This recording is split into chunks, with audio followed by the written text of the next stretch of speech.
Agent Morris with the NSA. We have identified some very, very interesting anomalous type of aircraft. Traffic is quite luminous and is exhibiting some non-ballistic motion, over. Move very rapidly at any speed or whether any direction it wanted to go. Flag could change and go to the right or the left or go crossways without hesitating a bit. What do you think it was? Well, if they call it a flying saucer, that's what it is.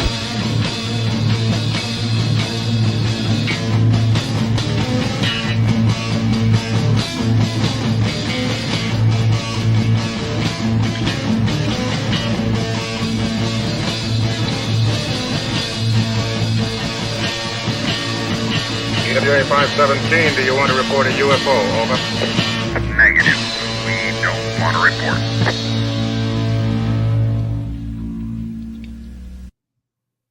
Look, it wasn't my worst Wednesday night. Good evening, everybody. This is Miles Lewis, and you are tuned in to another live edition of Anomaly Now, straight out of Austin, Texas, on this Wednesday night, November 8th, 2023. Thank you for joining us, whether you're listening live or watching the replay or listening to the replay on the audio-only podcast or digging through the archives sometime in the future.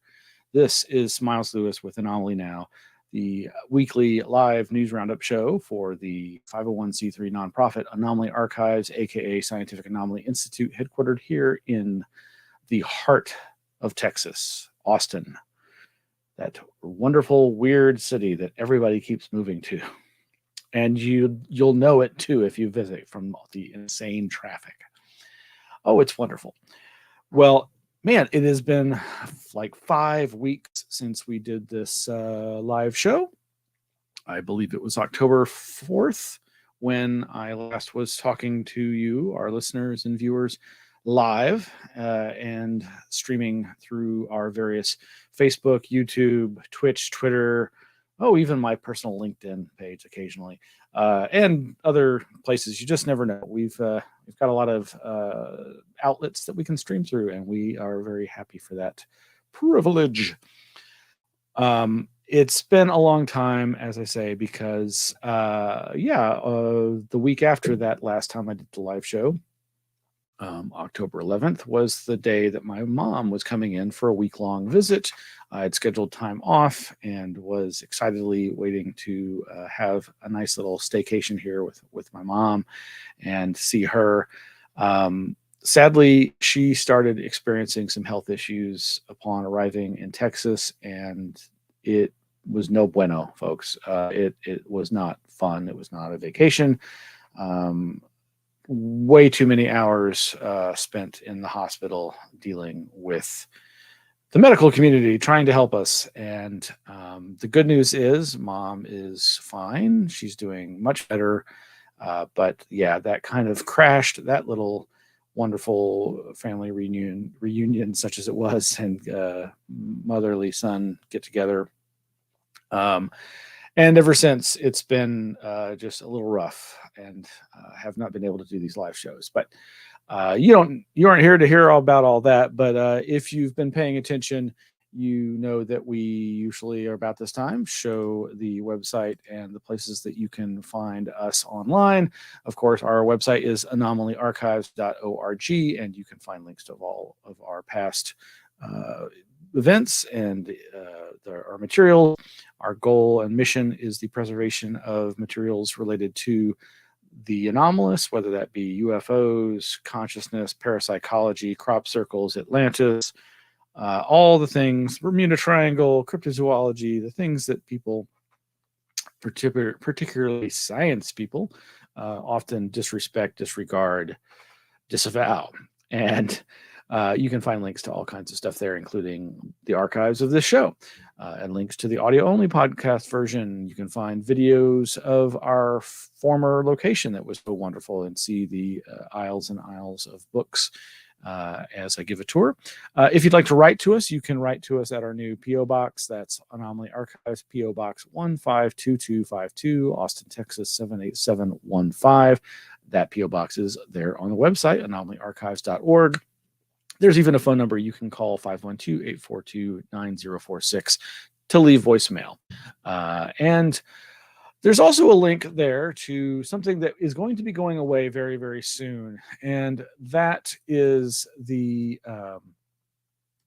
Anomaly Archive. Whoa, just let that go. The Anomaly Archives merch store over at Shopify. You can find the link there at the website. That's anomaly-archives.myshopify.com. And you can find all these wonderful products.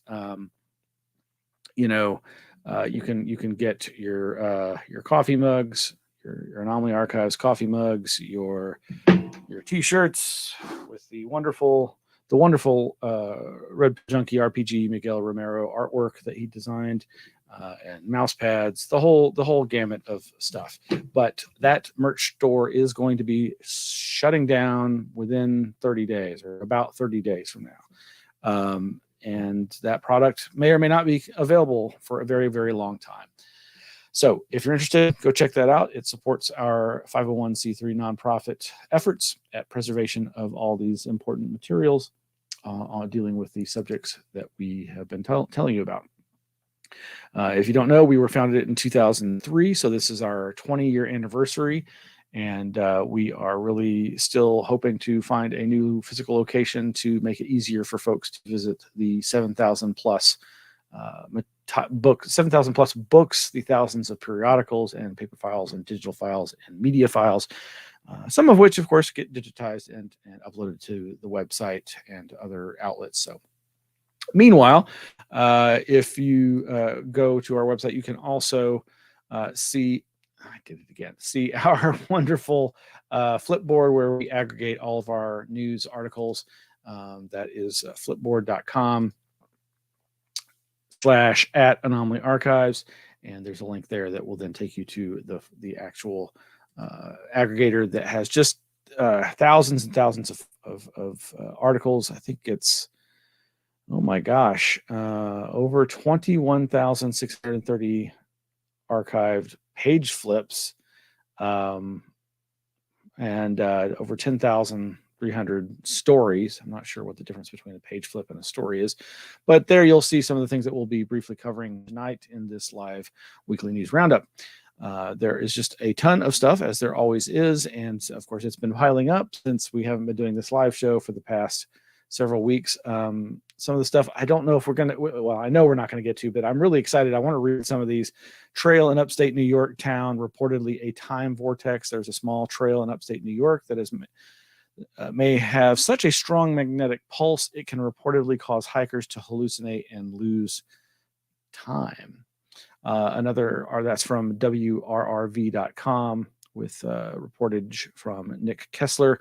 Another one is consciousness part of the fabric of the universe. I'd say yes. That's from Scientific American by Dan Falk. More than 400 years ago, Galileo showed that many everyday phenomena, such as a ball rolling down an incline or chandelier gently swinging from, well, you'll have to go to the link to find out more about that. And this video, which I did get to watch, and is quite cute. Dolphin megapod caught on camera. This is a PBS Nature show on their YouTube channel. But what gets me is this megapod of spinner dolphins features two different drones. One is a drone dolphin, a spy dolphin, cruising along in and around the megapod of spinner dolphins, keeping an eye on it. I'm sure the spinner dolphins are just like, what is wrong with that guy?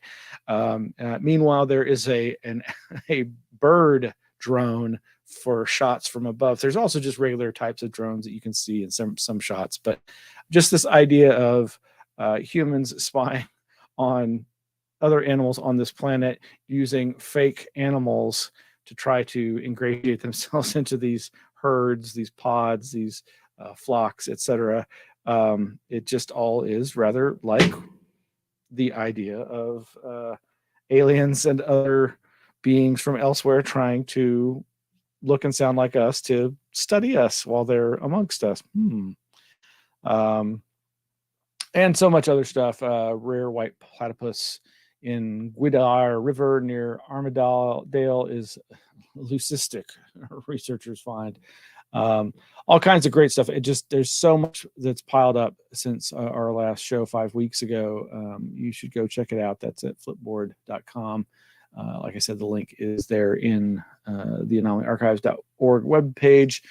But in the meantime, some of the things that we were going to report on are this article I read over at Vice. This is a formation I had seen a video about and found rather interesting. Vice.com reports a prehistoric pyramid may have just rewritten human history, scientists claim. The pyramid of Gunung Padang in Indonesia began construction in the deep past, a new study claims, and was built by an unknown ancient people. Article by Jordan Pearson, dated November 7th, so just a day ago. It just compares this structure to, of course, the ancient pyramids in Egypt.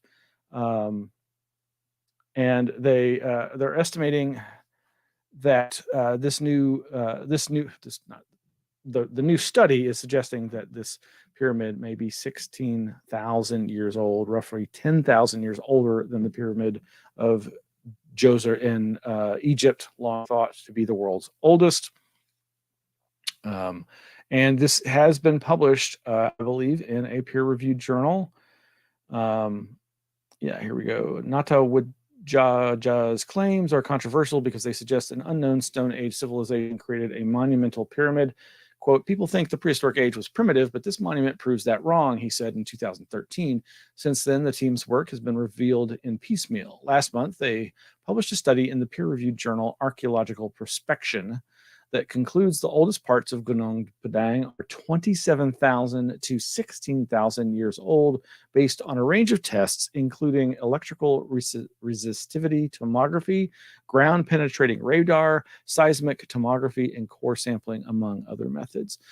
You can find some videos online that show the amazing, interesting qualities of this structure. And as with so many of these, it appears to be a structure built on top of a structure on top of a structure. And so I think they may be suggesting that the innermost aspects of this pyramid may in fact be particularly older than the pyramids in Egypt. Good friend and coworker Shane turned me on to this website, unchartedx.com, which has an article and video that you can check out about these ancient marble, I believe they're presumed to be Egyptian pots, but Ancient Precision confirmed the last few months has been busy time for the Vase Scan team, led by Chris Dunn, Alex Dunn, and Nick Sierra. The team gathered in a precision lab in Danville, Illinois, to do a hands-on metrology inspection of several vases. Not only that, but many more of the remarkable ancient hardstone vases that come from pre-dynastic and early dynastic ancient Egypt have been scanned via structured light and CT X-ray, and the results are frankly astonishing. And basically, what it's suggesting is that these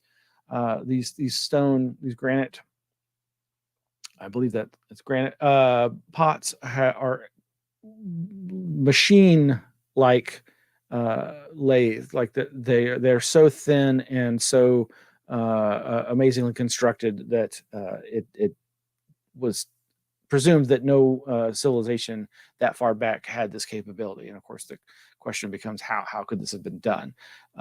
And as far as I can tell from what I've watched of these videos and seen of this team's work, they don't seem to be jumping to the "it was aliens" conclusion, which is of course a good place to start, meaning not to start that way, and just suggest that as seems to keep being discovered more and more, that there are vast arrays of knowledge that the ancient civilizations had that was lost, and that we have a hard time imagining how they could be accomplished. So you'll want to check that out.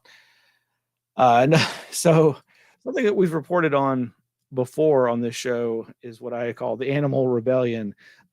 These incidents that seem to be occurring perhaps increasingly around the world of different animal species, kind of going on the attack. Now, obviously, cetaceans and whales are the kinds of mammals that are known to have vastly more intelligence than a lot of other animals out there. And we've previously reported about these orcas that are seemingly targeting boats and ramming them and employing certain tactics that imply that there is some level of planning there that obviously implies intelligence, which we know they're intelligent. There's no doubt about that. But this article over at thesun.co.uk, I know it's not the most reputable site, but I think they're just reporting on the basics here. Whale rampage, orca sinks another boat off Gibraltar after relentless 45-minute attack by killer whales, quote, led by notorious White Gladys. White Gladys, a 25-foot-long mother orca, is believed by some to be the ringleader of the rampaging pod of killer whales. They did this attack, and it was the sinking of a yacht in the fourth incident of its kind in just 2 years. It is a pretty short article, but the ambush likely came from a notorious pod of whales led by an orca dubbed White Gladys, which has been apparently attacking seafarers for at least 3 years. The Polish company who were operating the boat said all attempts to rescue the boat failed before it sunk near a Moroccan port. The operator said the crew were, quote, safe, unharmed, and sound following the bizarre incident. Quote, despite attempts to bring the yacht to port by the captain, crew, and rescuers from the SAR Search and Rescue, port tugs, and the Moroccan Navy, the unit sunk near the entrance of the port of Tanger Med. Orca attacks on boats traveling through the Strait of Gibraltar, also known as Orca Alley, were first reported in 2020. One scientist even speculated that the killer whale could be acting in retaliation after a previous troubling incident. Alfredo Lopez Fernandez, a biologist from the Orca Atlantic Working Group, which is studying the encounter, said, quote, the traumatized orca is the one that started this behavior of physical contact with the boat. Scientists fear a, quote, critical moment of agony, such as a collision, may have sparked their aggression towards boats. And while there is no definitive evidence, speculate she may now be spurring fellow killer whales on to target vessels. Yeah, so there are other reports that they seem to be working in coordination. I feel for the whales. I really do. Moving right along, this website, higgypop.com. Yes, play on Iggy Pop. Higgy Pop, Paranormal News, Ghost Hunting, and Eerie Entertainment has this interesting article. Distrust of paranormal TV shows is sending viewers to YouTube. This doesn't surprise me. The crap on television in terms of reality TV and the paranormal has just gotten worse and worse and worse. And you don't have to go far to hear complaints about that. But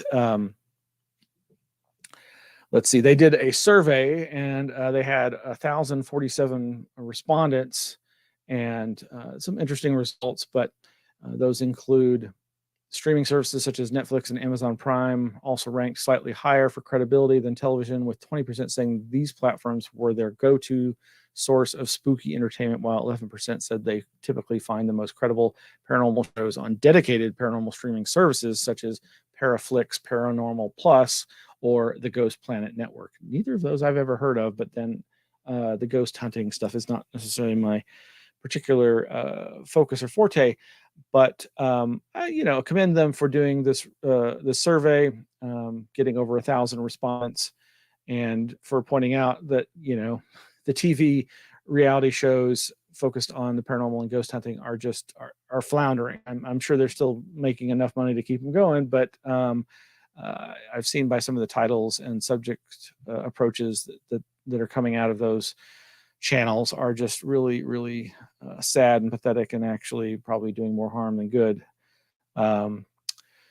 The article goes on to say the survey also revealed how viewers think these sorts of shows can improve, with 74% saying they prefer more balance in a paranormal reality show. However, 14% said they prefer shows that lean more towards skepticism, whilst 12% preferred a believing slant. You can see the full results of the survey below, which was conducted, attracting 1,047 individual respondents. And here are the questions and the respondent percentages. Pretty interesting stuff. What frustrates you the most when watching these shows? Over dramatization wins at 64%. Lack of evidence at 11%. Repetitive locations 1%. Inauthentic investigators 18%. poor production quality, 3%, nothing, 4%. So that's over at Higgy Pop. And along these lines, I'll just say, there's also this article from Vox.com.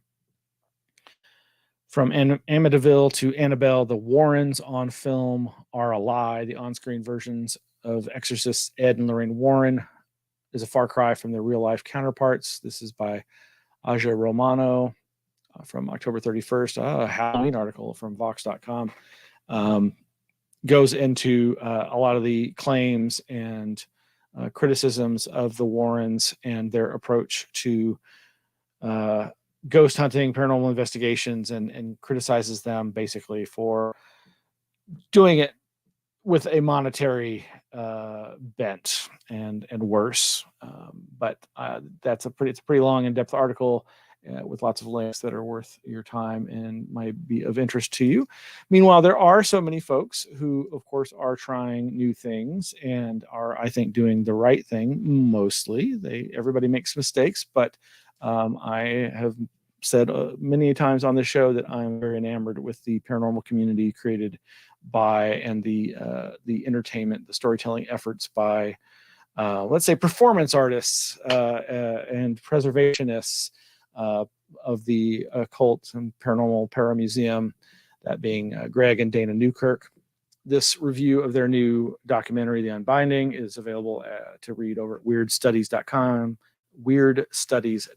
Dispatchers, the headline is Dispatches from the Inside on Planet Weird's The Unbinding. We've reported previously that there has been a little bit of controversy in the certain aspects of The Unbinding and in some of their previous works.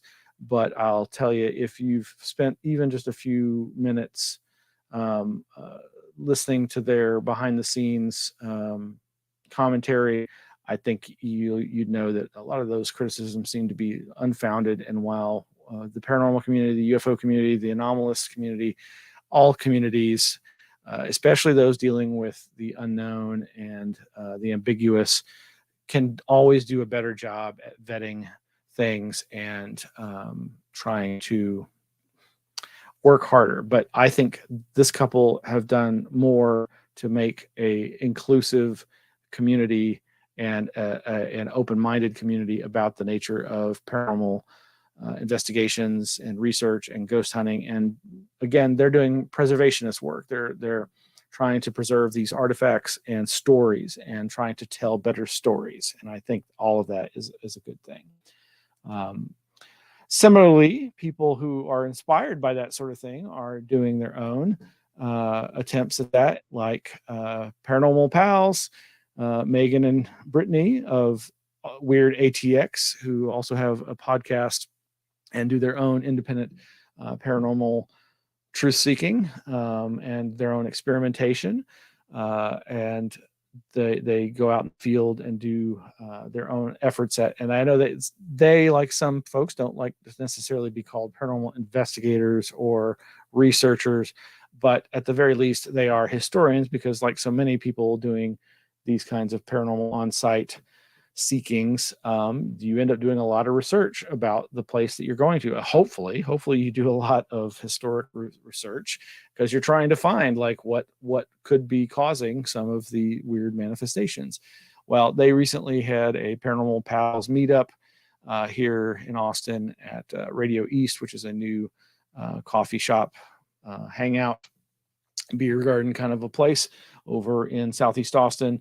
And I was very happy to help promote that event through our own meetup. So if you're not familiar with the Anomaly Archives, we do have a meetup group, and we have kind of been inactive when it comes to physical in-person events for a long time, obviously largely due to the pandemic of 2020 and onward. But things are getting more back to normal, such as they are for this weird area of study. And I was very happy to help promote that and attend that event, and had a good time checking it out. And in fact, there's a table we sat at there, sans us, but it was a good time there at Radio East. And meanwhile, what's going on in the world of the UFO weird? Oh yeah, what about that ARROW, All Domain Anomaly Resolution Office, AARO? Well, its director Sean Kirkpatrick is retiring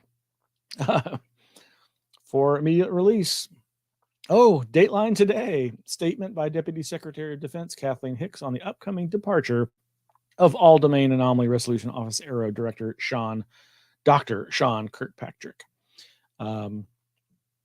Yeah, you can read that press release over at defense.gov. There's other links in our Flipboard to information on like a transcript from the recent ARROW press conference that was held on Halloween. That's right. They held a press conference on Halloween. They even commented that it seemed a little tongue in cheek. Meanwhile, that bastion of conservative news reporting, News Nation, who broke the David Grush whistleblower story, are continuing their push of information related to UAPs, UFOs, and this disclosure, this whistleblowing, etc. And we'll provide the link to that. But you can see here Ross Coulthart, who is one of the people who broke the story, interviewing Dave Grush, is now claiming that there's something fishy going on with regard to those UAP balloon, quote unquote, shoot downs that happened after the Chinese balloon shoot down, the ones that happened up in Alaska, in the Arctic Circle. They're also claiming that there was one before the Chinese spy balloon, and that these are UAP, and that they're hearing from multiple sources, including confirmed there by Chris Mellon. Yeah, that this kind of thing has apparently they've been hearing these stories, and so they've been hearing it from 2 or 3 different sources, and are now reporting on that because of this corroboration of these secret sources.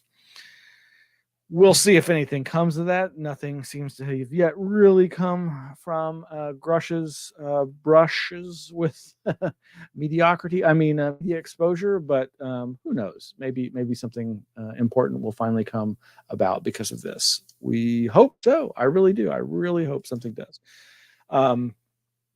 Meanwhile, over on the internet, over at EuropeanConservative.com, I haven't had the chance to read this yet, but UFOs and aliens are probably not what you think. An interview with Diana Walsh Pasulka, that being her current nom de plume after her divorce, but yeah, that's what everybody knows her by, right?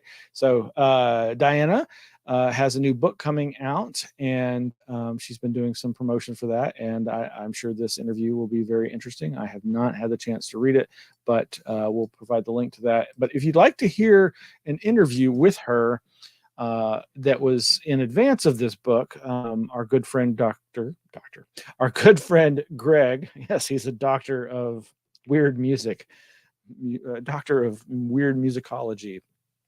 Our good friend Greg Bishop over at Radio Misterioso did an interview back in May, or at least that's when he posted it, with Diana about this new book called Encounters, Experiences with Non-Human Intelligences. It's a very fascinating interview. There's other interviews out there with, I can't remember the host name, but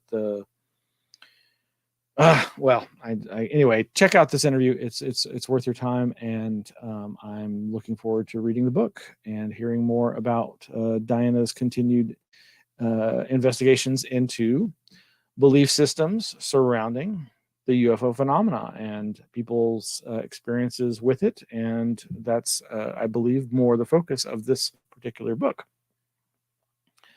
All right, well, we're getting close to an ending point, but I want to mention my good friend and helpful volunteer, Victor. Thank you, Victor. I see you there. Victor turned me on to this cute little comic strip over at Imager, and I believe it's by somebody. Is it Owen Broadcast? I hope I've never been to this site, but maybe their account's called Nighttail. I'm really not sure, but it's a cute little comic called Fishman. And folks who are interested in the idea of tulpas and creating entities like as was done in the infamous Philip experiment will probably get a kick out of this comic strip, because that's basically the premise. Some guy creates Fishman, and it's a nice little cartoon. I like it. Little comic strip. Older article that Victor also and I talked about with me off air. VUMC scientists record powerful signal in the brain's white matter. And if I'm understanding this article and what they're talking about, it basically seems to boil down to this idea that to me is kind of like my founding principle when it comes to understanding strange phenomena and versus mainstream science. And that is, mainstream science, like anybody who's trying to learn something quickly, goes after the low-hanging fruit. You go after the things that are easiest to study with the instruments you have, and the things that are harder to study because you don't have the proper instrumentation, or that seem to be giving you a weaker signal that's harder to study, are not going to get your attention until you finally get around to it. And that's what this article seems to be talking about. The idea that the gray matter, the bulk of brain that brain scientists, neuroscientists have researched for decades, is easier to study. It has a more powerful signal to record, to be recorded through our instrumentation, and therefore the other parts of the brain, this white matter that makes the other part of the brain, has a more subtle signal. And it's only because of new technology that we've been able to start recording and analyzing those subtle signals. So there may be a lot more to learn there. There probably is. But that's something that you might want to check out. And I'm sure we'll be hearing more about that in the coming years, decades, and who knows. Lastly, I guess I will end with this this article here. This article was, I think, originally published in the New York Times, but you can read it without having to deal with the paywall over at dynews, DNYUZ.com. It doesn't immediately seem UFO, paranormal, Fortean related, but I think it's an important article for a number of reasons. It's titled "A Secret War, Strange New Wounds, and Silence from the Pentagon." And this, again, is over at DNYUZ.com. It's a very long, well-written article that goes into great detail about a group of soldiers who are experiencing a very terrible assortment of experiences. It opens with this very stark paranormal-seeming imagery. When Javier Ortiz came home from a secret mission in Syria, the ghost of a dead girl appeared to him in his kitchen. She was pale and covered in chalky dust, as if hit by an explosion, and her eyes stared at him with a glare as dark and heavy as oil. The 21-year-old Marine was part of an artillery gun crew that fought against the Islamic State, and he knew that his unit's huge cannons had killed hundreds of enemy fighters. The ghost, he was sure, was their revenge. Well, no, this is not a paranormal article.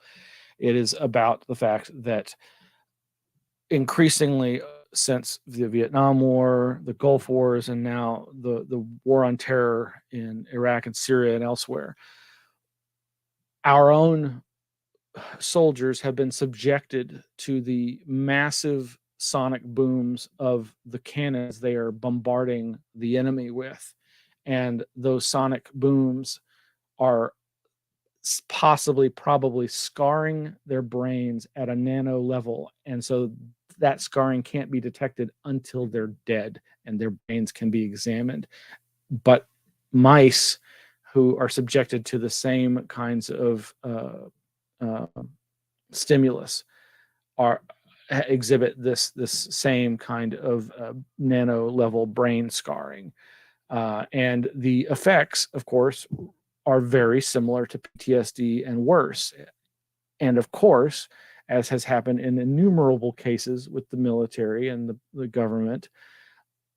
People, these kinds of things don't want to be acknowledged. They aren't acknowledged. They're drummed out of the military right when they need the military's help the most, the VA hospitals the most, and they lose access to the medical care that they so desperately need because of what they've been through, and they have no way of proving that it has anything at all to do with that until maybe they're dead and their brains can be examined. This is the kind of thing that just has seems so typical. There's been so many examples where the military-industrial complex has just destroyed the lives of our own soldiers, our own people who are trying to, serve their country and are just abandoned. And I would encourage you to check out this article. It's quite long and it's really worth the read. And I think they've done a really good job in describing and interviewing people and trying to get some answers here. You might think about that. All right. Well, as previously mentioned, we are going to be sometime in the next, probably in about 30 days, we're going to be shutting down our merch store, our Shopify store, where you can get, like I said, the awesome, great Anomaly Archives merch, the shirts, the mugs, all kinds of great stuff. And if you want to get your orders in, now's the time, because there's only going to be about 30 days left. So check it out. Don't know when we'll be able to offer that again in the future, but it's some great stuff, and I highly recommend you do it. It helps support our efforts here, but if people don't buy it, then it just costs us money to keep the store open. So please help. All right, and on that note, here's more about the wonderful artwork and merch. Behold the Anomaly Archives poster. Gaze upon its magnificence. But please keep it down, for there is Shashi the alien. Do not be alarmed. But who is that mysterious MIB digging deep into the files? Steady your gaze. Patty the cryptid is elusive, and to catch even a faint glimpse is quite an achievement. Thrill at the horror of a living challenged apparition who has stopped by to study a forgotten tome. Elsewhere, scattered about, the keen eye will observe artifacts of sacred and forgotten lore. After a long gaze one may grow envious and wish to possess a physical manifestation of this grand visage. What once seemed like an insurmountable expedition is now made into an effortless side quest. For now, at the Archives shop, one can find this thrilling representation available for acquisition, where, among the usual wares, denizens of this fair land will find this exquisite apparel, hot beverage drinking vessels, and a plethora of other treasures. Enough to satisfy the desires of any who seek the most elusive emotion of all, fulfillment.